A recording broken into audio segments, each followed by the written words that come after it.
la mucosa. Entonces tiene tres capas: mucosa, muscular, adherencia. La mucosa, evidentemente, va a presentar un epitelio y una lámina propia, pero no es una superficie lisa, una superficie bastante regular. Lo que pasa acá con la mucosa es que va a presentar múltiples pliegues. ¿Sí? ¿Dónde son? Pliegues primarios, pliegues secundarios, pliegues terciarios. ¿Ustedes hasta dónde ya están en mitología, teoría?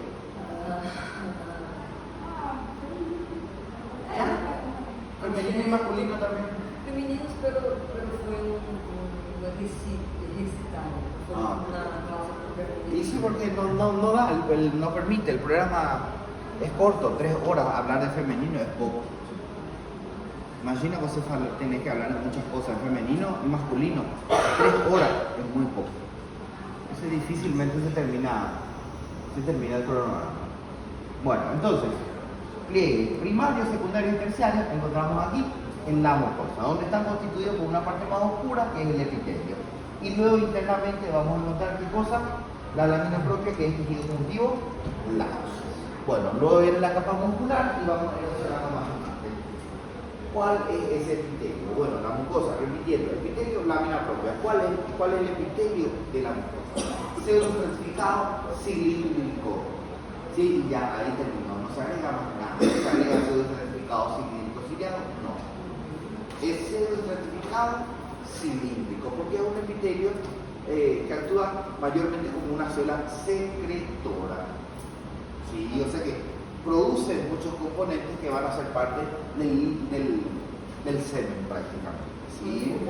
¿Cómo? Ejemplo de esa secreción. ¿Cómo? Bueno, podemos contarles que ahí, evidentemente, por ejemplo, se van a secretar enzimas, ¿sí? Se van a secretar lisosimas, ¿sí? Y también hay que tener en cuenta de que son muy importantes. ¿Por qué? Porque se van a encargar de lubricar. Se va a encargar de lubricar prácticamente toda la parte no solamente la parte del conducto eyaculado, ¿sí? Porque forma parte. Bueno, entonces, hay dos tipos de células. Células altas, que son secretoras, y luego hay unas células que son basales, que van a corresponder a las células madre. Prácticamente las dos células donde encontrábamos, también, bueno, es un poquito diferente porque las otras tienen especializaciones apicales que van a corresponder justamente aquí. El conducto de frente y el epídimo, ¿sí? Ambas tenían células altas y ambas tenían células madre, o células basales, que son más bajas. Solamente que a diferencia de las otras presentaban especializaciones apicales y estas no presentan especializaciones apicales. Bueno, entonces ahí ven, el epitelio es pseudostratificado cilíndrico. Observamos aquí que el epitelio es mucosa, una muscular y por último una adherencia. Vemos ahí, acercamos un poco, lo mismo, mucosa, muscular y una adherencia. ¿Qué es lo llamativo? Que la mucosa va a presentar múltiples pliegues, ¿sí? Pliegues de mucosa, como dijimos, hay pliegues primarios, pliegues secundarios, pliegues terciarios. ¿Qué significa pliegues primarios, secundarios y terciarios? Un pliegue formando otro pliegue, y así sucesivamente. Visualmente eso es complejo de diferenciar porque se van mezclando unas con otras. Luego vamos a ver la capa muscular y podemos ver que van a presentar en general dos orientaciones.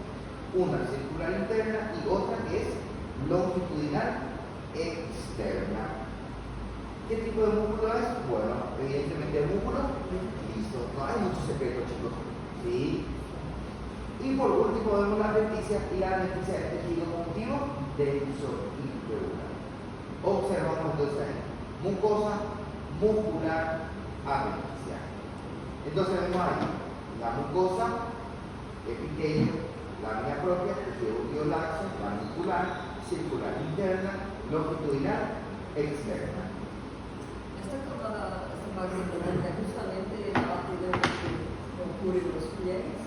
Decime, ¿qué parte blanca? ¿Dónde está parte blanca? En esta parte de la mucosa. Es como un espacio de color, ¿sí? Es un espacio entre otros. Sí. Sí, un espacio entre otros pliegues, exacto. Sí. Vamos a ver otro más. ¿Ves?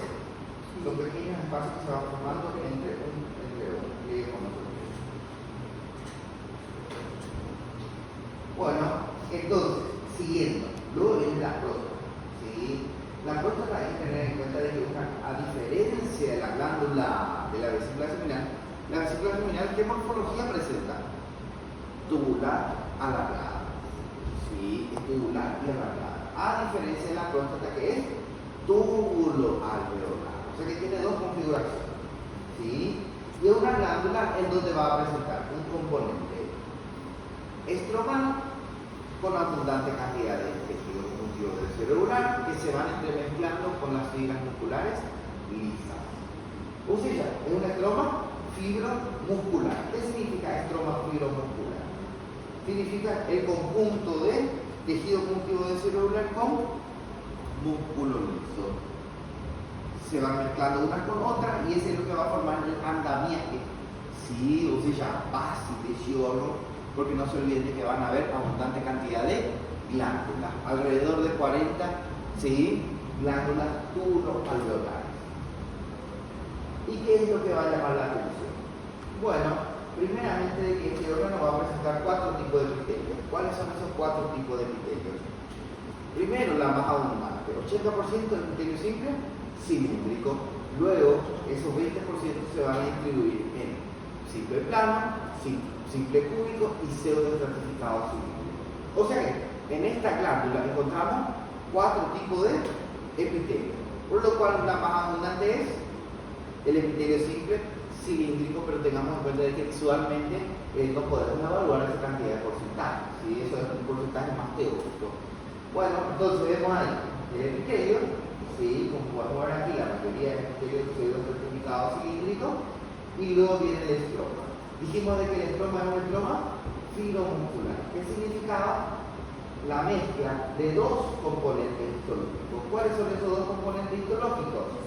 Tecido cerebral y alimencio músculo liso. A gente está falando da próstata, né? ¿Cómo? Sí. Próstata. Sí, la próstata. Sí. Y luego vemos aquí algo muy particular de la próstata. Sí, un hallazgo histológico muy interesante que es característico de esta glándula, principalmente en adultos mayores de 40 años de edad. ¿Sí? Y es algo normal, así como en la glándula pineal aparecían, ¿se acuerdan de las arenillas cerebrales? Desde la adolescencia sí ya van apareciendo. Bueno, acá lo mismo, claro, pero en un grupo etario un poquito más avanzado. Sí, entonces, a partir de los 40 años, puede ser inclusive un poquito menos o un poquito más, en donde van apareciendo unas secreciones prostáticas que son el resultado de acumulación de líquido superior que no fueron liberados, que posteriormente se van calcificando. Y ese es el cuerpo amiláceo. ¿Se acuerdan que yo les dije cuando la glándula pineal, el cuerpo amiláceo, guardemos esa nomenclatura para la próstata y no usemos ese término para la glándula pineal?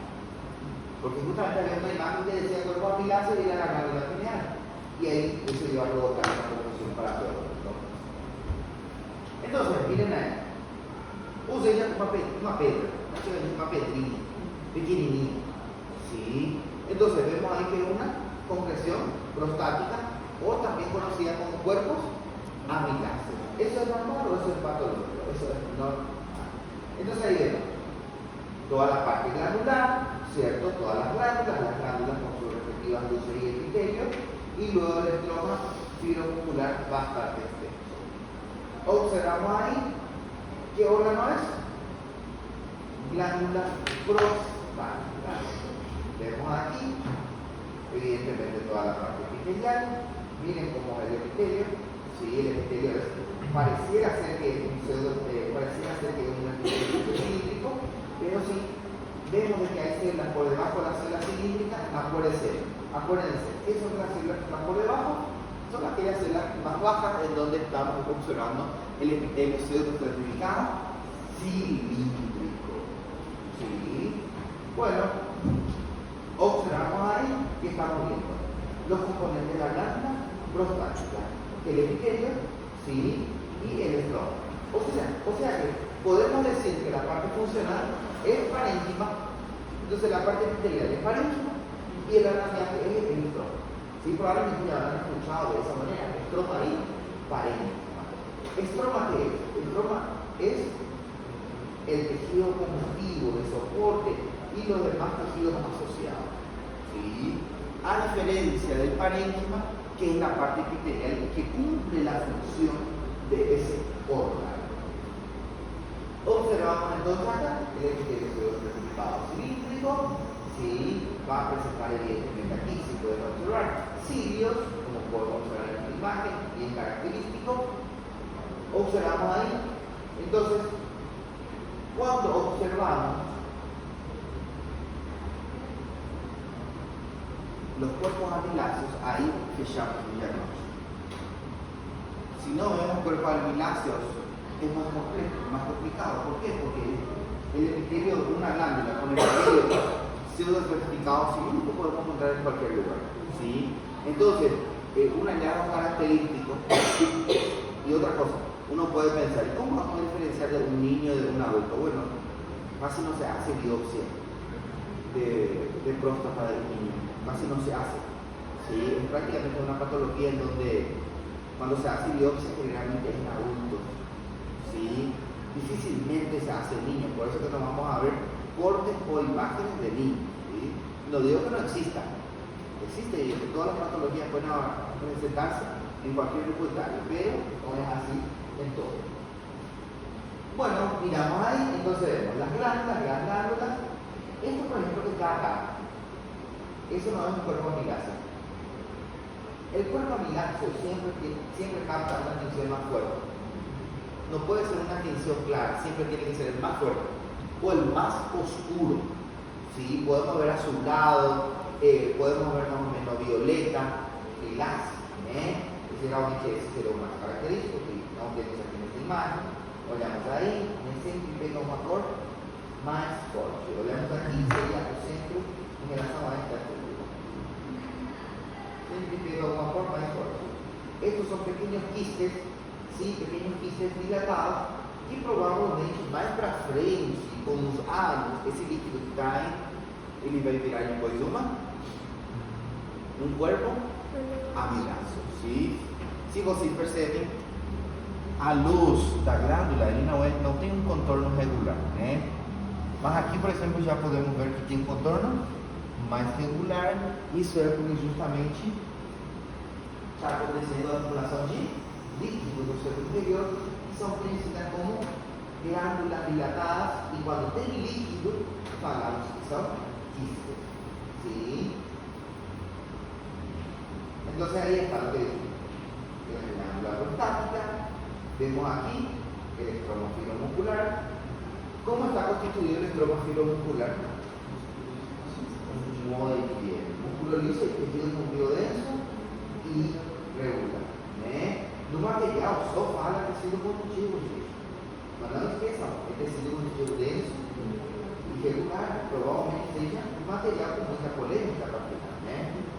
Bueno, entonces, miramos ahí, olhamos por bem bonitinho, tem seus certificados cítricos, uma imagem, né? Seus escritoras. Díganme, ¿se observa o no se observa en esta imagen del cuerpo amiláceo? ¿Sí o no?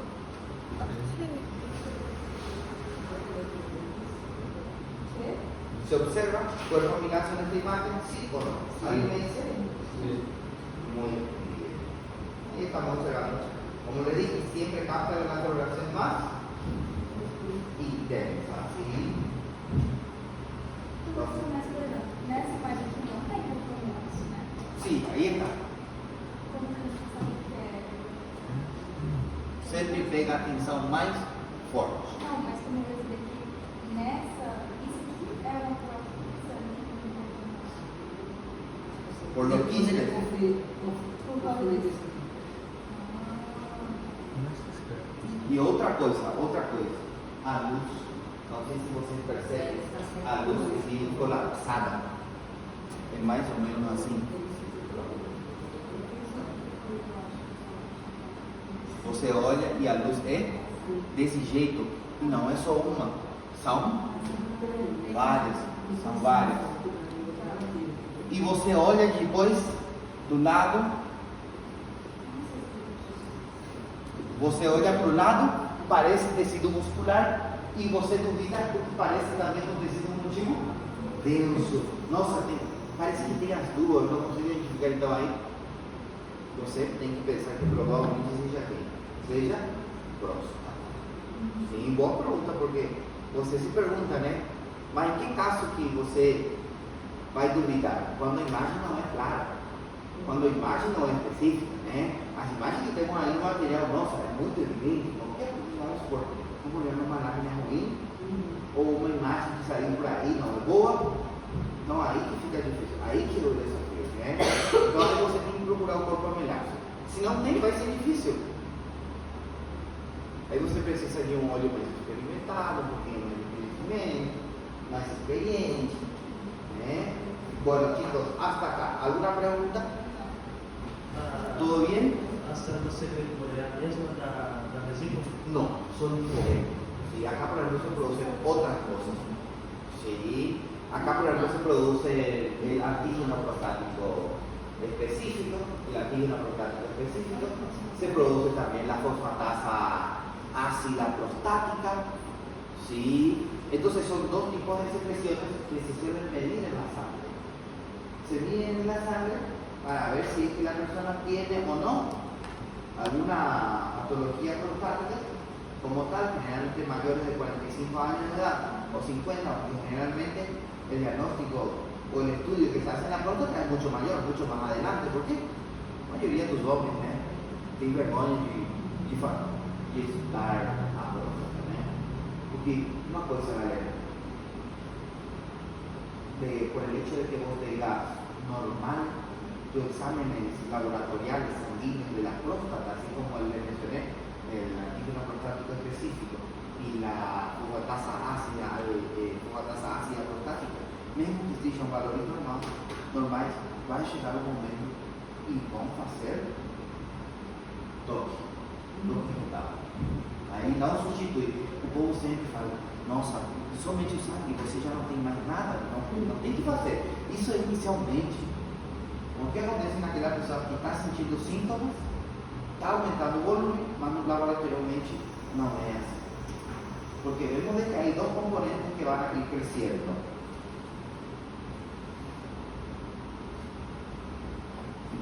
El estroma y el parénquima.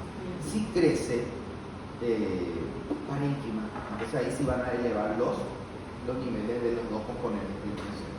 O que acontece que naquela pessoa que isso aumenta o tamanho dele, mas não a função. Porque vemos que el estroma tiene mucho músculo liso, generalmente eso tiende a hipertrofiar. No, aumenta mucho volumen. Entonces ahí generalmente suele obstruir alguna parte de la uretra, la persona tiene complicaciones para hacer xixi, los exámenes laboratorios que todo bien, entonces se hace una ecografía y sí o sí se hace el tacto rectal. O povo também, eu percebi na faculdade de medicina, mas o povo não faz mesmo também do que é fantástico. O povo não quer fazer. As mulheres de inglês Mas se ninguém que fazer tá corretal, olha. Mas se ninguém, como estudante de medicina, eu falo. Tipo, o professor também não fala para você, faz no paciente tá corretal. No hospital público, por exemplo. Claro, não é que todo mundo você vai fazer isso, mas na pessoa indicada. O professor, como não te ensina, talvez porque não tinha experiência, então eu acho que também parte, provavelmente por isso não se faz muito, sempre se fala. E o paciente que chega no diagnóstico é muito atrativo, isso é verdade. Mas eu acho que também a maioria dos médicos não fazem tacto rectal. Porque não fizeram na faculdade, no internato. Mesmo você vai querer fazer depois de ter formado. Porque é algo muito cultural, algo não sensível, muito cultural. Sí. Así es. Bueno, gente, ¿alguna duda? ¿Alguna pregunta? Bueno, entonces